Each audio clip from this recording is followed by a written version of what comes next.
Sawang-sawa. Aray ko. Laki. Man, alok na to. Vlogger yan. Iladan. Yung ulo mamamatay to. Ayaw pa kasi ano eh. Hawak mo na yung ulo eh. Dalawa ulo eh. Ano, Nalabuhol pa pare. Butasin mo na eh. Nagpaalam naman sa seller eh.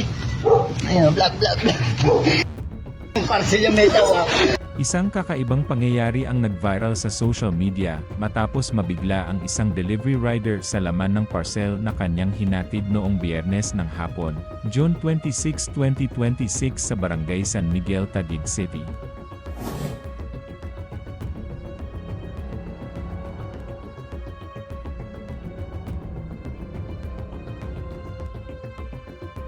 Sa halip na karaniwang online order ang makita, isang buhay na baby python ang tumambad sa kanya nang buksan ang pakete.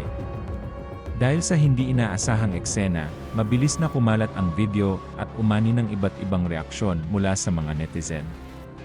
Marami ang nagsabing hindi nila akalain na may taong magpapadala ng ahas sa pamamagitan ng parcel, habang ang iba naman ay napatanong kung paano ito nakalusot sa proseso ng pagpapadala. Sa video, makikitang maingat na inalis ang baby python mula sa parcel upang matiyak na wala itong masasaktan.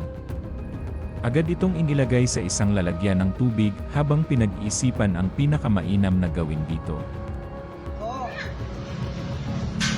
Mga rupe. Ka nang pumalag. Busog Busog na. eh. Gaga may kinain. Hindi kasya man. Kasi yan. Pambutas. Butasan na natin ang ano. Butasan mo na. Sasayin mo na agad ako. Huwag naman ganyan. No. Matigas gaga. Anak ng toko mga mo-order. Kawa pa ba? Mamamatay po. Yung takip na lang. Takip na lang. Walang yung takip. Ayun.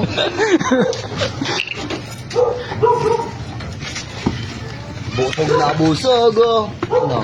May butas na. Mamamatay kasi to pare. Ito na. Ayun na pare. Bumibitaw na yung ulo.